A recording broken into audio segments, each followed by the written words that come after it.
क्या आप यकीन करेंगे कि करोड़ों लोगों का घर बनाने वाला फेविकॉल खुद एक ऐसे इंसान ने बनाया है जो कभी एक गोदाम में बोरियों के बीच सोया करता था। जी हाँ, आपने सही सुना।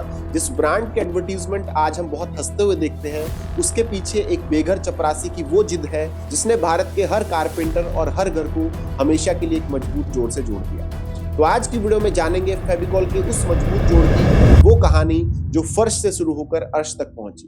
तो आगे बढ़े इससे पहले हमारे चैनल टीम स्वास्थ्य को अभी सब्सक्राइब कर लीजिए। तो इस कहानी की शुरुआत होती है मुंबई शहर से। मुंबई की भीड़ भाड़ भरी गलियों में एक लड़का था, बलवंत राय कल्याण जी पारेख। गुजरात से आया ये लड़का ना तो पैसे लेकर आया था, ना कोई बड़ी डिग्री, बस अपने सपनों और जिद के सहारे मुंबई आ गया था।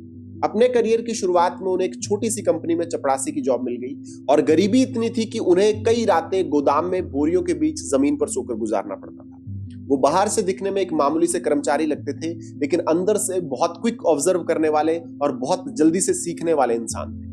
और यहीं से उनकी लाइफ का असली टर्निंग पॉइंट शुरू होता है, जब वो एक ऐसे बिजनेस में जुड़े जो था पेपर और केमिकल का बिजनेस।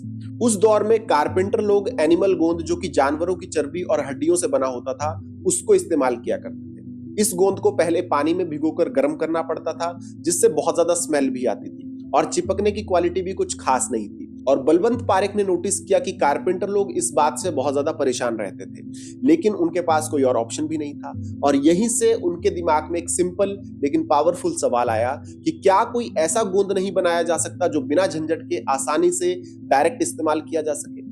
फिर उन्होंने अपने भाई के साथ मिलकर साल 1959 में पीडीलाइट इंडस्ट्री की नींव रखी और एक छोटी सी लैब बनाई। और यहाँ पर उन्होंने केमिस्ट्स के साथ मिलकर एक नया सिंथेटिक व्हाइट गोंद डेवलप करना शुरू कर दिया। कई महीनों तक फॉर्मूला टेस्ट किया गया, कभी चिपकता था, कभी जल्दी टूट जाता था, कभी सूख कर क्रैक हो जाता था, लेकिन उनकी मेहनत रंग लाई। आखिरकार उन्हें एक ऐसा फॉर्मूला मिला जो वाटर बेस्ड था, आसानी से ब्रश से लगाया जा सकता था, जल्दी सूखता था और लकड़ी से लेकर पेपर तक कई चीजों पर काम करता था। और अब बस जरूरत थी एक ऐसे नाम और ब्रांड की जो लोगों के दिमाग में बैठ जाए।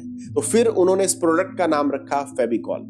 कहा जाता है कि फेविकॉल शब्द का मतलब होता है एक ऐसा गोंद जो चीजों को हमेशा के लिए जोड़ दे। इसके बाद उन्होंने इसके लोगो में दो हाथियों को एक छोटे से लकड़ी के टुकड़े पर खड़ा हुआ दिखाया, जिससे मैसेज क्लियर था कि अगर दो भारी भरकम हाथी भी इतने छोटे से लकड़ी पर टिके रह सकते हैं, तो यानी कि इसका जोड़ वाकई में बहुत मजबूत है।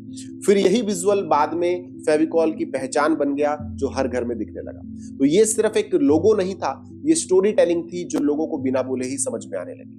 इसके बाद बारी आती है मार्केटिंग की, और उस दौरान ज्यादातर ब्रांड सीधे पब्लिक को ही टारगेट किया करते थे, लेकिन फेविकॉल ने बिल्कुल इसके उल्टा सोचा।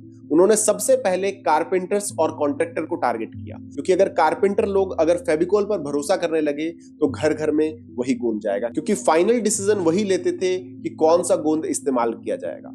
उसके बाद उन्होंने वर्कशॉप करना शुरू किया, ट्रेनिंग, सेमिनार, सब कुछ करना शुरू कर दिया, जिसमें कारपेंटर्स को बुलाया जाता था, उनको फ्री सैंपल्स दिए जाते थे, लंच दिया जाता था और फेविकॉल को यूटिलाइज करने के बेनिफिट समझाए जाते थे। फिर बाद में फेविकॉल चैंपियंस क्लब जैसा नेटवर्क खड़ा हुआ, जिसमें कारपेंटर्स को रिवॉर्ड्स, गिफ्ट और रिकॉग्निशन दी जाने लगी। और यही थी उनकी सबसे बड़ी स्ट्रेटजी कि पहले उन लोगों का दिल जीतो जिनके हाथ में डिसीजन पावर है।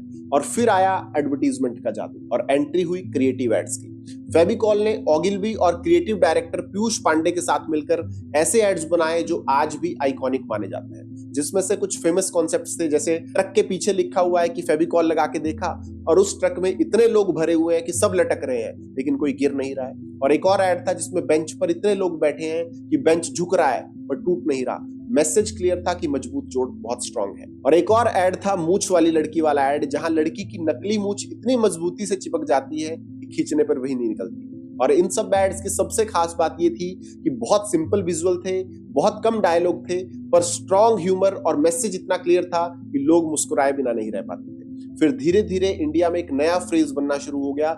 लोगों ने गोंद कहना बंद कर दिया, सीधे कहते थे कि फेविकॉल दे दो। और दोस्तों, फेविकॉल आज सिर्फ एक प्रोडक्ट नहीं बल्कि पूरी कैटेगरी का नाम बन चुका है। और पीडीलाइट के पास फेविकॉल के बहुत सारे वेरिएंट है, like Fevicol MR, Fevicol SH, Fevicol marine etcetera, यानी कि हर यूज के लिए एक अलग फेविकॉल बना हुआ है। और ये कंपनी आज एशिया की सबसे बड़ी एडेसिव कंपनियों में गिनी जाती है और 80 से ज्यादा कंट्रियों में मौजूद है।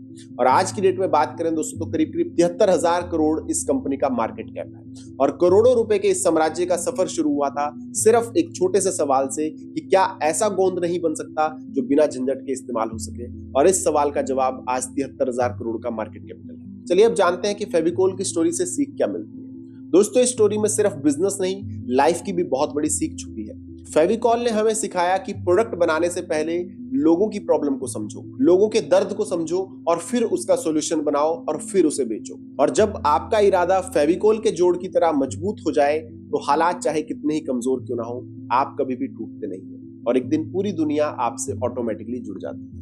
तो अगली बार जब आप कहीं पर फेविकॉल की नीली और सफेद बोतल देखें तो याद रखना कि ये सिर्फ एक गोंद नहीं है, ये उस इंसान की जिद है जो बेघर था लेकिन उसके सपने बहुत बड़े थे। तो दोस्तों, अब सवाल ये है कि क्या आपका सपना भी फेविकॉल के जोड़ जितना मजबूत है? अपना आंसर कमेंट में जरूर शेयर करें। तो ये थी फेविकॉल की पूरी कहानी। वीडियो अच्छी लगी तो वीडियो को लाइक और शेयर जरूर करें और ऐसी और रियल सक्सेस स्टोरीज को सुनने के लिए हमारे चैनल टीम स्वास्थ्य को अभी सब्सक्राइब कर लें। तो आज की वीडियो में इतना ही। अब जल्द मिलेंगे अगली वीडियो में एक और ऐसी ही इंस्पायरिंग स्टोरी के साथ। तब तक के लिए जय हिंद।